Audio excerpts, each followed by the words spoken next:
Indonesia memiliki beragam destinasi pariwisata unggulan dengan ciri khasnya masing-masing. Tidak heran jika setiap destinasi terus bersolek, berlomba-lomba mempercantik diri untuk meningkatkan kunjungan wisatawan lokal hingga turis mancanegara. Ditambah lagi kehadiran puluhan ribu desa wisata di pelosok negeri, semakin menambah geliat ekonomi di tanah air. Sebagai salah satu motor penggerak perekonomian bangsa, sektor pariwisata diharapkan mampu bersaing di dunia internasional untuk bisa menggait kunjungan wisatawan mancanegara maupun juga wisatawan lokal. Namun celakanya, potensi besar keindahan alam yang dimiliki Indonesia saat ini belum diiringi dengan tata kelola pariwisata yang apik. Karena aturan yang tumpang tindih, pengembangan pariwisata pun berjalan di tempat. Apa sebenarnya yang terjadi dengan pariwisata kita? Dan bagaimana peran DPR RI dalam mengawal potensi wisata di tanah air? Selengkapnya di Rumah Parlemen. Siapa sangka di balik panorama keindahan alam yang dipamerkan selama ini, tata kelola pariwisata nasional rupanya masih menyimpan sedikit persoalan yang mesti segera disikapi. Situasi ini belakangan menjadi perhatian Komisi 10 DPR RI, yang salah satu tugas pokok dan fungsinya adalah mengawal dan mengawasi perkembangan pariwisata di negeri ini. Untuk mengetahui lebih jauh persoalan yang membelit industri pariwisata di tanah air, tim Rumah Parlemen menemui Agustina Wilujeng, Wakil Ketua Komisi 10 DPR RI dari fraksi PDI Perjuangan. Apa sebetulnya yang menjadi concern DPR sendiri dalam menjalankan fungsi pengawasan untuk sektor pariwisata? Ada sumbangan yang signifikan di devisa kita dari pariwisata, tetapi sepertinya terkumpul pada satu titik saja, misalnya di hotel dan restoran. Nah, sementara itu di hotel dan restoran ini kan ada breakdown-nya nih, bahwa ada pelaku-pelaku pariwisata yang juga harus ikut nih di dalam proses menerima benefit. Nah, ini belum. Misalnya nih, di Danau Toba, kan maunya kita, pemerintah, negara, itu ketika kita spending money untuk membangun jaringan telekomunikasi, jaringan jalan, jaringan infrastruktur lah, itu kemudian akan membuat perekonomian itu tumbuh. Tumbuhnya itu tidak hanya satu kelas tertentu, tetapi juga masyarakatnya. Meski memiliki tujuan yang mulia, namun sayang, sejumlah aturan penanganan persoalan pariwisata sepertinya belum terintegrasi dengan baik di antara para pemangku kepentingan. Situasi inilah yang kerap kali menghambat laju perkembangan pariwisata di daerah. Ini kan sudah keluar duit banyak nih, berbagai macam hal ini. Tapi bagaimana cara proses pengelolaannya di sini? Masih ada beberapa lembaga juga nih kan. Kayak di Borobudur ada Badan Otorita, ada Taman Nasional, ada macam-macam. Ada konflik kecil tuh dulu. Pemerintah Kabupaten Magelang mau memasang papan reklame supaya mereka mendapatkan gain lah. Wong ini ada di Kabupaten Magelang kok kita nggak dapat apa-apa gitu. Konflik besar juga kan sampai harus Pak Presiden turun dan lain sebagainya. Nah, supaya tidak terjadi seperti itu, memang harus diatur dalam undang-undang. Pasalnya sekarang undang-undang yang lama itu belum berbunyi seperti itu. Kemarin kita pergi ke Sidoarjo. Di sepanjang bantaran sungai di sana itu nggak boleh ada pariwisata. Padahal existing ada. Gimana coba? Rakyat hidup dari situ.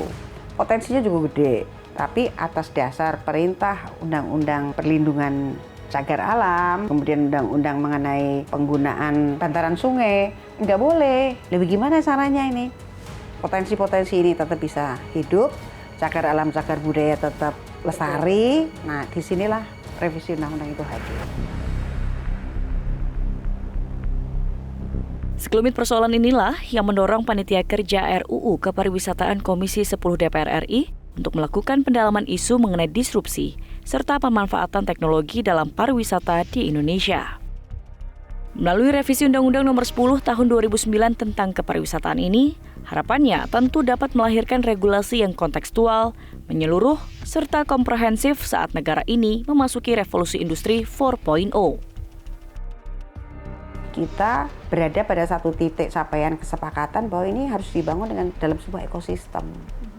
Nah, ekosistemnya ini semuanya harus by riset. Kalau by riset kan everybody trust. Riset mungkin bisa dilakukan oleh dari kementerian yang mau menggunakan pariwisata dan riset yang dilakukan oleh Kementerian Pariwisata, cocok-cocokan. Nanti lama-lama kan akan terbangun sebuah suasana di mana oh ya riset yang paling benar itu begini, sehingga membuahkan proses riset itu nanti dari mulai proses perencanaan, penyelenggaraan, pendidikan, sampai ke tingkat apakah proses pembangunan pariwisata di wilayah tertentu itu kemudian nanti akan memberikan efek ekonomi kepada baik masyarakat maupun para pemangku kepentingan pariwisata. Agustina Wilujeng mengungkap, belum terintegrasinya tata kelola wisata di tanah air membuat perkembangan sektor ini menjadi tidak optimal. Seperti yang terjadi pada perkembangan puluhan ribu desa wisata yang muncul dalam 3 tahun terakhir ini. Politikus PDI Perjuangan asal daerah pemilihan Jawa Tengah 4 ini menilai, jika tata kelolanya baik, potensi ekonomi yang dihasilkan dari pertumbuhan desa wisata tentu akan bermanfaat bagi masyarakat. Karena ternyata itu ada di beberapa kementerian. Karena itu kita minta di dalam item yang terakhir itu tadi orkestrasi dari satu kementerian. Ini punya siapa ini? Nah, tapi dengan undang-undang ini ada pasal penjamin yang mengatakan bahwa harus ada integrasi. Cuma integrasinya itu dikelola oleh lembaga mana? Pemerintah atau swasta atau gabungan swasta atau gabungan pemerintah swasta, belum bisa kita mencapai titik itu. Terbentang dari Sabang sampai Merauke, dari Miangas hingga Pulau Rote, industri pariwisata di tanah air belakangan ini memang menunjukkan perkembangan yang begitu pesat. Aura positif ini tentu akan terus berlangsung jika saja persoalan tata kelola pariwisata di dalam negeri dapat segera dibenahi.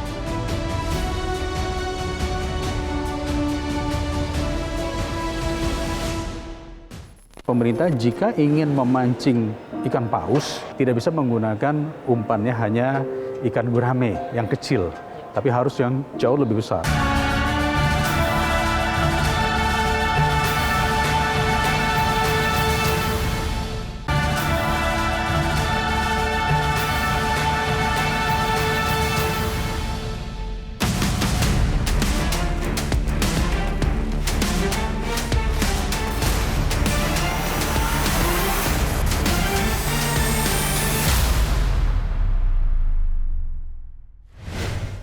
Tidak dapat dipungkiri, perkembangan sektor wisata di tanah air memang menunjukkan pertumbuhan yang signifikan.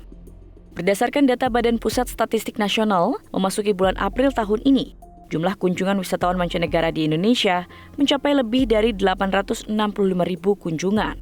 Wisman asal Malaysia masih mendominasi kunjungan sebesar 17,01%, Australia 12,69%, dan Singapura sebesar 11,24%. Meski begitu, perkembangan sejumlah destinasi wisata super prioritas yang dijalankan pemerintah masih menemui sejumlah kendala. Saat ditemui Alfat Nuriski, jurnalis TVR Parlemen, Dede Yusuf Macan Effendi, Wakil Ketua Komisi 10 DPR RI dari fraksi Partai Demokrat mengungkap, ada sejumlah catatan penting terkait pertumbuhan sektor pariwisata dalam negeri. Jadi Bapak melihatnya sudah sejauh mana untuk saat ini sektor pariwisata di Indonesia, Pak? Kita tidak konsisten untuk mendorong pariwisata yang mana? Apakah pariwisata berbasis alam, pariwisata berbasis budaya, pariwisata berbasis destinasi yang lainnya. Jadi konteks destinasi super prioritas saat kemarin dibuat ada 10 super prioritas. Dalam realitanya yang berkembang mungkin hanya 3 atau 4. Nah, tentu kita tidak mungkin mendorong sampai semuanya karena destinasi banyak sekali. Ya, jadi benar-benar harus fokus mana yang ditarget dan pengunjung dari mana saja yang juga harus ditarget. Karena kalau kita sekedar membuka misalnya visa on arrival untuk sekian puluh atau sekian ratus negara, tetapi pada realitanya yang justru paling banyak berkontribusi katakanlah hanya negara ABCD, maka sebaiknya ngapain yang lain ikut-ikutan dibuka. Yang kedua, kita kuat di sumber daya alamnya atau destinasi alamnya, tetapi kita kurang kuat di dalam sumber daya manusianya, terutama bagi pemerintah daerah. Harus ada atraksi-atraksi yang dibuat, apakah festival, apakah yang lain-lain. Jadi agenda wisatanya itu dalam 1 tahun itu sudah jelas. Mau pergi ke Labuan Bajo, ada agenda apa? Apakah agenda diving, apakah agenda sport tourism, ataupun yang lainnya harus jelas dulu. Meski memberikan kontribusi terhadap perputaran ekonomi bangsa, anggaran di sektor pariwisata masih tergolong kecil. Padahal menurut Dede Yusuf, ketersediaan anggaran merupakan poin krusial untuk mengembangkan potensi pariwisata di setiap daerah. sektor pariwisata ini berkontribusi kepada pendapatan negara, mungkin saat ini sudah nomor 3 terbesar. Namun, anggaran yang diberikan pada sektor pariwisata masih sangat kecil. Ya, pendapatan negara bisa mencapai hampir 14-15 miliar dolar, ekivalen dengan hampir sekitar 300 triliun. Tapi alokasi anggaran di bawah 4 triliun dan masuk kepada klaster 3 ya, dalam kementerian dan lembaga. Akibatnya pula di daerah-daerah yang memiliki potensi-potensi wisata, dinas-dinas pariwisata pun memiliki anggaran yang sangat kecil. Termasuk dalam yang skalanya tidak prioritas, Pak, seperti itu, Pak. Klaster 1 itu, klaster 3 ini kan opsional, pilihan. Itu sebetulnya adanya di dalam undang-undang kementerian dan lembaga. Mestinya itu bisa dirubah. Kalau ini didorong, dipush dengan suntikan-suntikan anggaran, kemudahan-kemudahan mendapatkan kredit dan lain-lainnya, maka sektor ini akan hidup, tumbuh, dan berkembang, dan mencari jalannya untuk membuka akses-akses ke mancanegara. Melalui RUU pariwisata ini kita akan mendorong agar pemerintah jika ingin memancing ikan paus tidak bisa menggunakan umpannya hanya ikan gurame yang kecil, tapi harus yang jauh lebih besar. Menurut Dede Yusuf, pengembangan wisata utamanya di daerah mesti pula dilakukan secara terstruktur dengan tidak mengesampingkan aspek teknologi dan ekonomi kreatif. Tujuannya agar wisatawan lokal maupun turis asing memiliki informasi seputar lokasi wisata yang akan mereka singgahi. Ketika seseorang saat ini ingin melakukan sebuah perjalanan, maka yang dia perlukan adalah membuat yang namanya itineraries. Itineraries itu adalah program yang akan dia lakukan.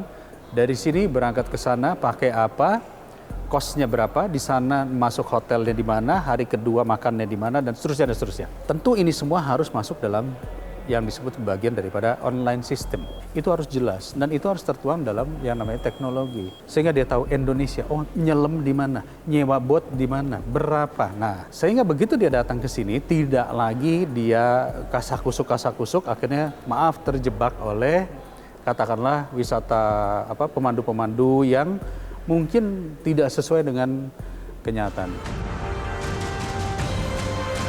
Melalui revisi Undang-Undang Pariwisata, Dewan Perwakilan Rakyat Republik Indonesia mendorong adanya tata kelola pengembangan pariwisata yang ideal dan berkelanjutan. Langkah ini tentu saja bertujuan untuk menata kembali pengembangan pariwisata prioritas maupun di tingkat lokal yang memiliki potensi besar mendatangkan cuan bagi bangsa dan negara.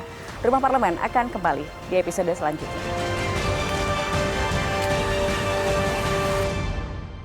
Dipersembahkan oleh